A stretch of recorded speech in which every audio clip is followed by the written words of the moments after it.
नमस्कार, बहुत स्वागत है आप सभी का स्वराज एक्सप्रेस में और मैं हूं आपके साथ शिवांगी। बुलेटिन की शुरुआत करते हैं खास खबरों के साथ। मध्य प्रदेश की राजधानी भोपाल पहुंचे केंद्रीय गृह मंत्री अमित शाह ने देर रात तक कोर कमेटी के साथ बैठक की है। 15 दिनों में दूसरी बार भोपाल पहुंचे केंद्रीय गृह मंत्री अमित शाह देर रात तक बैठक ली है। इस बैठक में एमपी बीजेपी के सभी सीनियर लीडर भी मौजूद रहे। एयरपोर्ट पर उनके स्वागत के लिए मुख्यमंत्री शिवराज सिंह चौहान, गृह मंत्री नरोत्तम मिश्रा, केंद्रीय मंत्री ज्योतिरादित्य सिंधिया, नरेंद्र सिंह तोमर और प्रहलाद पटेल समेत कई दिग्गज नेता मौजूद रहे। इसके बाद बीजेपी कार्यालय में बैठक हुई। वहीं आज सुबह 10:30 बजे केंद्रीय गृह मंत्री अमित शाह दिल्ली के लिए रवाना होंगे। बड़ी खबर भोपाल से, केंद्रीय गृह मंत्री अमित शाह के दौरे का दूसरा दिन है। सुबह 10:30 बजे दिल्ली के लिए रवाना होंगे केंद्रीय गृह मंत्री अमित शाह। कल देर रात तक बीजेपी कार्यालय में बीजेपी दिग्गजों के साथ बैठक चली है। आज सुबह भी बीजेपी के कुछ नेताओं के साथ चर्चा हो सकती है। चर्चा के बाद दिल्ली के लिए रवाना होंगे केंद्रीय गृह मंत्री अमित शाह।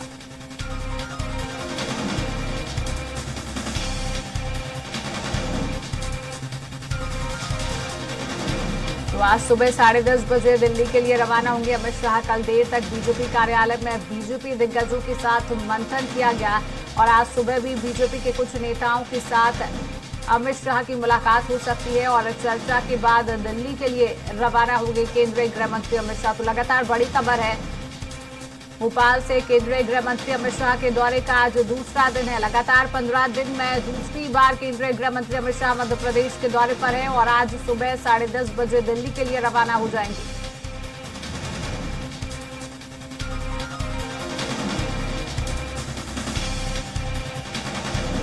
तो इसी खबर में अधिक जानकारी के लिए हमारे साथ राजधानी भोपाल से अतुल शर्मा लाइव जुड़ चुके हैं। अतुल, केंद्रीय गृह मंत्री अमित शाह के दौरे का आज दूसरा दिन है और कल देर रात तक बीजेपी कार्यालय में मैराथन बैठक चली है। इस बैठक के बाद रिजल्ट क्या निकला, क्या बात सामने आई है बैठक में? अतुल, देखिए शिवांगी, बिल्कुल अमित शाह का आज दूसरा दौरा है और अब से कुछ देर बाद अमित शाह अपने होटल से निकलेंगे और जो है दिल्ली के लिए रवाना हो जाएंगे। लेकिन देखिए, ये 2 दिवसीय दौरा काफी महत्वपूर्ण था मध्य प्रदेश बीजेपी के लिए, क्योंकि जिस तरीके से शाह लगातार मध्य प्रदेश पे अपना रुख किए हुए हैं और 15 दिन में दूसरी बार जब मध्य प्रदेश के दौरे पर रहे और बैठक देर रात तक जबकि, तो कई बैठक से जो मंथन में कई एक अमृत निकल के आए हैं बीजेपी के लिए, जिसमें महत्वपूर्ण देखिए कई ऐसे मुद्दों पर बात करी। सबसे महत्वपूर्ण, इससे पहले लगातार हम जो कह रहे हैं कि मध्य प्रदेश के अंदर बीजेपी अपनी समितियों का गठन करने जा रही है। समितियां लगभग 13 होंगी, जिसमें अलग अलग प्रकार से अलग अलग जिम्मेदारी दी जाएगी। इसके साथ में देखिए जिस तरीके से लगातार बीजेपी के लिए एक जो चिंता का विषय बना हुआ था, वो कहीं ना कहीं बीजेपी के जो रूठे हुए नेता थे उनको कहीं ना कहीं बीजेपी के लिए मुसीबत बढ़ा रहे थे और ऐसे में शाह ने इस बात को समझा है और शाह ने अपने तमाम जो बैठक के अंदर नेता मौजूद थे उनको मनाने की टास्क भी दे दिया है। देखिए, जो सूत्रों के हवाले से हमारे पास खबर आ रही है कि बैठक के अंदर साफ तौर पे, स्पष्ट तौर पे शाह ने अपने तमाम नेताओं को ये निर्देश दिए हैं कि जितने भी बीजेपी के वरिष्ठ रुके हुए नेता हैं उनको मनाने के लिए उनके घर पे नेता जाएंगे और इसके लिए मंत्रियों को जो है निर्धारित किया जाएगा। प्रदेश सरकार के जो मंत्री हैं उन तमाम नेताओं को जो प्रदेश सरकार से किसी न किसी प्रकार से रूठे हुए हैं उनके घर पहुंच के उनको मनाने का काम करेंगे। इसके साथ में देखिए, जिसे विजय संकल्प यात्रा निकालने की बात भी की जा रही है। विजय संकल्प यात्रा मध्य प्रदेश में निकालेगी बीजेपी, तमाम जो नेता है उसके अंदर शामिल होंगे और कयास ये भी लगाया जा रहा है कि जब उज्जैन यानी कि बाबा महाकाल की नगरी से इस यात्रा का शुभारंभ होगा तो बीच में कहीं प्रधानमंत्री नरेंद्र मोदी भी इसमें शिरकत कर सकते हैं। इसके साथ साथ देखिए कई विषयों के ऊपर चर्चा की गई है हालांकि, लेकिन पहले मैं आपको तस्वीर दिखा दूं शिवांगी की, इस होटल के अंदर अमित शाह ठहरे हुए हैं और गृह मंत्री नरोत्तम मिश्रा यहाँ पे पहुंच चुके हैं और अब से कुछ देर बाद मुख्यमंत्री शिवराज सिंह चौहान भी इसी होटल में पहुंचने वाले हैं। दोनों तीनों नेताओं के बीच में फिर से कुछ देर की एक बैठक रहेगी और आगे की जो टास्क जो दिया गया है उसके ऊपर चर्चा अमित शाह कर सकते हैं। लगभग 10:30 बजे के लगभग शिवांगी इस होटल से निकलेंगे और दिल्ली के लिए रवाना शाह हो जाएंगे। लेकिन उससे पहले देखिए, जिस तरीके से हम बात कर रहे थे कि अलग अलग मुद्दों के ऊपर शाह ने कल बात करी, शाह की जो क्लास रही वो अलग अलग मुद्दों पर रही। उसके अंदर सबसे महत्वपूर्ण अगर हम देखें तो टिकट वितरण को लेकर भी शाह ने तमाम लोगों से चर्चा की, क्योंकि देखिए जिस प्रकार से हम देख रहे हैं बीजेपी का यही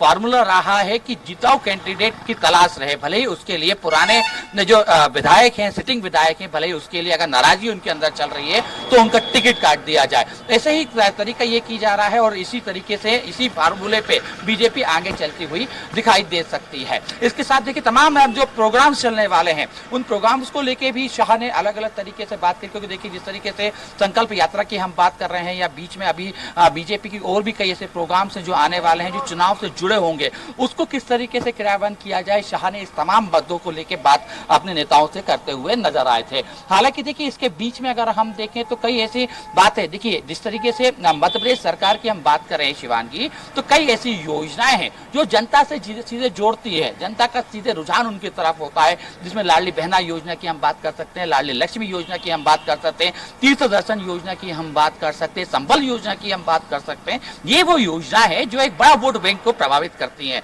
तो उन योजनाओं को किस तरीके से बुनाने का काम करें, इसके ऊपर कहीं ना कहीं सीधे तौर पर तो शाह ने अपने जो नेताओं को रणनीति तय करी है, एक गाइडलाइन तय करी है, एक प्रोटोकॉल तय किया है। इसके साथ में अगर हम देखें तो केंद्र सरकार की भी कई ऐसी योजना है जो मध्य प्रदेश के अंदर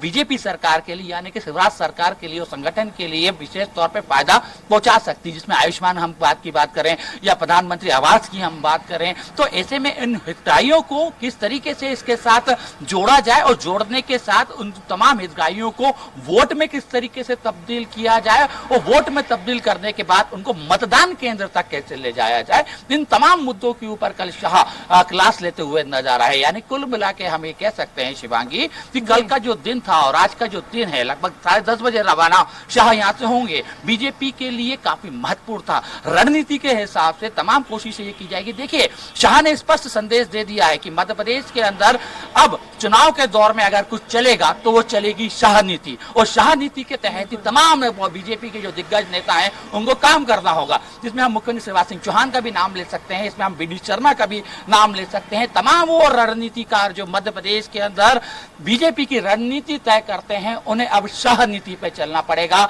और शाह जो डिसाइड करेंगे उसके हिसाब से ही बीजेपी का अगला कदम होता हुआ दिखाई देगा। और ये अलग अलग बिंदुओं के ऊपर चर्चा कर रहे हैं, अलग अलग विषयों के ऊपर चर्चा कर रहे हैं, और ये भी कोशिश कर रहे हैं शाह समझने की कि अगर 20 साल की शिवराज सरकार में, बीजेपी सरकार में अगर जनता में नाराजगी है तो नाराजगी को दूर करने के क्या उपाय हो सकते हैं, क्या संजीवनी हो सकती है, और किस तरीके से जनता के बीच में, आम लोगों के बीच में एक बार फिर से ये भरोसा जताए बीजेपी के लोग कि वो सरकार उनकी है, जनता से जुड़ी है, जनता के लिए काम कर रही है, जो योजनाएं चल रही हैं वो जनता के लिए चल रही है। देखिए इसके साथ दूसरी भी कई चुनौतियां हैं सरकार के सामने, जिस तरीके से विपक्ष लगातार योजनाएं प्रकट दे रहा है, योजनाएं लगातार जनता के बीच में लाने की बात कर रहा है, और ये कह रहा है कि कांग्रेस सरकार आएगी तो तमाम फायदे उनको मिलेंगे, तो उनका काउंटर कैसे किया जाए, ये भी कहीं ना कहीं सरकार के सामने बड़ा सवाल है, और इसी सवाल का जवाब कहीं ना कहीं शाह नीति में मिलता है, और शाह इस पूरे मामले को लेकर काम करते हुए नजर आ रहे हैं। हालांकि देखिए इसके बीच में प्रधानमंत्री भी 12 तारीख को, यानी कि 12 अगस्त को मध्य प्रदेश दौरे पर रहेंगे।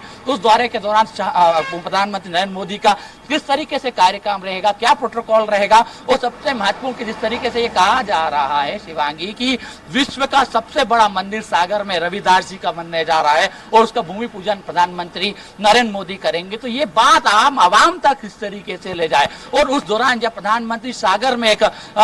बड़े भव्य कार्यक्रम के अंदर शामिल होंगे तो लोगों को किस तरीके से उस कार्यक्रम से जोड़ा जाए, और मध्य प्रदेश में वर्चुअल इस तरह कार्यक्रम का किस तरीके से प्रसारण किया जाए। तमाम देखिए बहुत सारे पहलू हैं, बहुत सारे विषय हैं, इन विषय के ऊपर ही लगातार शाह काम कर रहे हैं, और इसी को हम शाह नीति का कह रहे हैं। हालांकि देखिए मध्य प्रदेश में शाह नीति तो आ चुकी है, भारतीय जनता पार्टी के नेताओं को, विधायकों को अब शाह नीति फॉलो करना है, लेकिन देखने वाली बात यही होगी कि यह शाह नीति कितनी कारगर साबित होती है आने वाले चुनाव में। तमाम जानकारी साझा करने के लिए अतुल आपका बहुत बहुत शुक्रिया।